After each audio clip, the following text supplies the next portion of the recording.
여름이면 빠지지 않는 숙제가 하나 있죠. 저도 참 이것 때문에 고민이에요. 평생의 숙제이기도 하죠. 다이어트입니다. 실제로 올해 성인 남녀 3,000명을 대상으로 새해 소망을 물어봤더니 1위 키워드가 건강이었는데요. 건강을 위해서 다이어트를 목표로 삼는 사람들 많죠. 그 중에서도 최근 가장 핫한 다이어트 방법이 하나 있습니다. 일론 머스크가 13kg 체중 감량한 방법으로 화제가 됐죠. 다이어트에 성공한 방법으로 단식과 위고비를 언급했는데요. 그 위고비, 바로 당뇨병 치료제이자 비만 치료제입니다. 그게 어떻게 가능해? 보니까요, 위고비는 혈당 조절을 도와주는 호르몬과 유사하게 설계된 세마글루타이드가 주성분인데요. 당뇨병 치료를 목적으로 사용해 혈당을 조절한 비만 당뇨병 환자들에게서 체중 감량 현상이 나타난 거죠. 그래서 자세히 연구해보니 뇌의 포만 중추를 자극해서 식욕을 억제하고 칼로리 소비를 촉진하는 역할도 하고 있었던 겁니다. 그러면서 비만 치료제로도 사용되기 시작했습니다.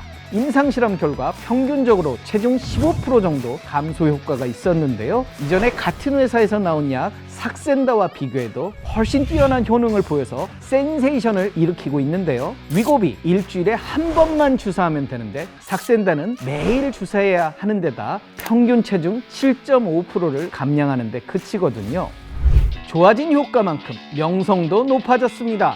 2023년 한 해 위고비 매출은 약 313억 크로네, 우리나라 돈으로 6조 원을 돌파했는데요. 위고비를 만든 회사는 덴마크의 삼성전자로도 불리는 노보 노디스크입니다. 2023년 들어 시가총액이 40% 넘게 오르면서 세계적인 명품 기업이죠. LVMH를 제치고 유럽 상장기업 시가총액 1위를 기록했습니다. 2021년 6월 위고비 출시 이후 올해 상반기까지 노보 노디스크의 주가는 3배나 급등한 수준인데요. 최근에는 전 세계에서 가장 많은 비만 인구를 보유한 중국에서도 사용 승인을 받으면서 그 기대감이 주가에 영향을 주기도 했습니다. 위고비는 2024년 3월 기준 총 9개 나라에 출시한 상황인데요. 우리나라도 4월에 식약처 정식 허가를 받았습니다. 아직 안정적인 물량 확보가 어렵다는 이유로 출시가 연기 중이긴 한데요. 저도 한번 써보고 싶은 욕망이 강렬하게 생기네요. 제발 빠져라, 살, 이압!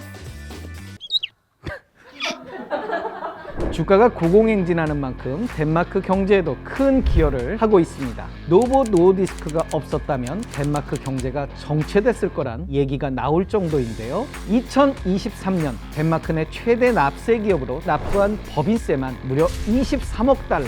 하지만 그만큼 반대로 기업 경영이 위험에 처하면 덴마크 경제와 사회도 영향을 받을 수 있다는 우려의 목소리가 나오고 있기도 합니다.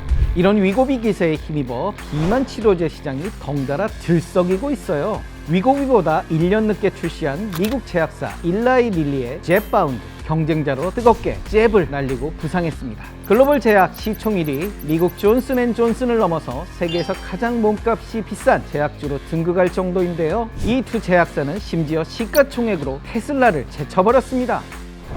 헬로, 안녕하세요. 저는 미국 뉴욕에 살고 있는 유튜버 약사라입니다. 위고비의 인기는 정말 대단합니다. 한동안 위고비뿐만 아니라 오젠픽, 몬자로 같은 약들이 재고가 너무 없어서 같이 일하는 약사님들 중에서는 몬자로 제품 자체를 한 번도 본 적이 없다라고 하실 정도로 유니콘처럼 구하기 어려운 그런 약이었습니다. 그때 정말 많은 사람들이 약국에 직접 전화를 돌려가면서 이 주사제 타입의 약의 재고를 확인하는 그런 일이 있었는데요. 이런 전화가 너무 많이 오면 업무에 지장이 생겨서 저희는 좀 곤란한 그런 경험을 했습니다. 일부 기업들은 주사보다 손쉬운 알약 비만 치료제 개발에 들어가면서 더 기대감을 모으고 있는데요. 삼천당제약, 한미약품, 동아ST, 일동제약 등 국내 기업들도 질세라 비만 치료제 개발에 뛰어드는 중입니다. 모건스탠리는 생각보다 가파른 기세에 글로벌 비만 치료제 시장이 2030년까지 15배 이상 증가할 것으로 전망했습니다. 일각에서는 성장 속도가 인공지능이나 2차 전지보다 빠를 거라고 분석하기도 했는데요. 그런데 말입니다. 우려되는 문제점들도 있습니다. 일단 비만 치료제들 가격이 사악합니다. 가격을 내리고는 있지만 특히 미국에서는 위고비 정가가 월 4회분 1,349달러, 우리 돈으로 185만 원인데요. 그런데 미국은 돈이 있어도 없어서 못 사는 품귀 현상이 일기도 했죠. 그러다 보니 정작 치료를 위해서 필요한 사람들은 약을 못 구하게 되기도 했습니다. 위고비와 같은 주요 성분으로 만들어진 당뇨 치료제인 오젬픽 같은 경우에는 보험 적용이 가능하기 때문에 당뇨가 없는 분들도 살을 빼는 목적으로 처방을 받아서 많이 사용하시기도 했습니다. 근데 그러다 보니까 정작 당뇨 치료를 하셔야 하는 분들이 이 약을 구하기가 어려워지는 그런 일이 있었습니다. 현재는 엄격하게 규제하고 있어서 그런 일이 좀 드물다고 합니다. 이렇게 인기가 많다 보니까 어떤 약국들은 좀 합법적이지 않은 방법으로 이 약들을 제조해서 판매하고 있다고 합니다. 심지어 약국이 아닌 메디컬 스파나 온라인 플랫폼 같은 데서도 구매가 가능한 정도입니다. 비만 치료제를 장기적으로 사용했을 때 합병증에 관한 연구도 아직 제대로 이루어지지 않았다고 해요. 시력을 갑자기 상실하는 희소질환을 겪을 위험이 크다는 연구 결과도 있어서 마냥 안심하고 사용할 수 없는 상황입니다.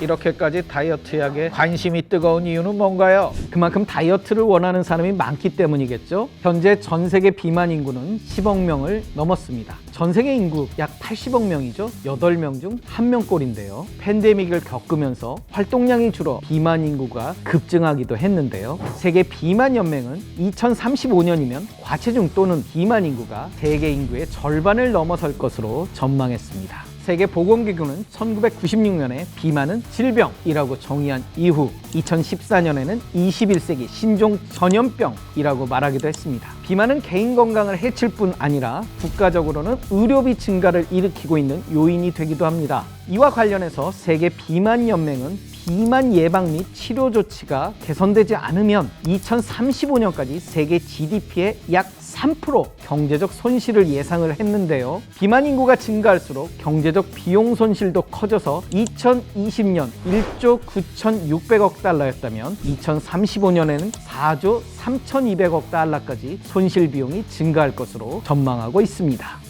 그래서 국가들도 비만 관리 정책을 펼치고 있는데요. 우리나라도 2018년 어린이 식생활 안전관리 특별법으로 교내 매점이나 자판기에서 탄산음료 판매를 금지하고 오후 5시에서 7시 TV방송 탄산음료 광고를 제한하고 있고요. 일본은 2009년 비만 금지법을 제정해 기업과 공무원 대상 근무자 중 40세 이후 복부 비만이 되면 회사와 정부기관이 벌금을 내야 합니다. 미국과 유럽 등 여러 선진국에서는 비만세를 부과하고 있고요. 덴마크가 2011년 처음 도입을 했는데요. 탄산음료, 고열량 음식, 가공식품 등에 별도로 세금을 부과를 합니다. 멕시코는 100g당 275칼로리가 넘는 고칼로리 음식에 세금을 무려 8%나 매긴다고 해요. 아니 살찐 것도 서러운데 세금과 벌금이라니요. 너무한 거 아니에요? 살찌면 안 된다고요? 먹고 싶은데 참는 게 어디 마음처럼 돼요? 건강과 다이어트에 더 관심이 높아지면서 관련 시장도 커지고 있습니다. 셀프 건강관리가 트렌드로 자리 잡으면서요. 건강기능식품, 닭가슴살 시장이 화랑이고요. 식품업계들도 이에 발맞춰 다양한 제로슈가, 단백질 제품을 출시 중입니다. 이외에도 웨어러블 기기 등 디지털 헬스케어 산업, 애슬레저 시장도 좋은 성장률을 보이고 있어요. 다이어트에 성공하는 사람이 많아질수록 전망이 엇갈리는 업계들도 있는데요.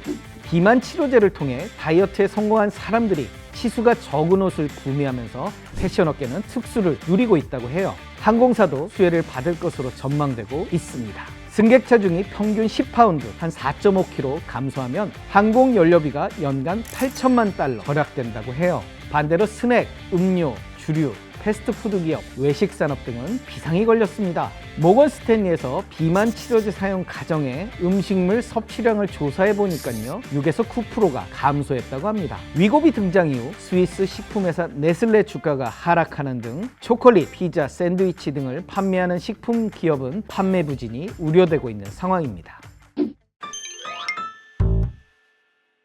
비만 치료제가 뜨거운 관심을 받으면서 다이어트 시장에는 새로운 바람이 부는 중입니다. 앞으로 다이어트 시장은 어떻게 변할까요? 오늘 저의 이야기는 여기까지입니다. 여러분은 어떠셨나요?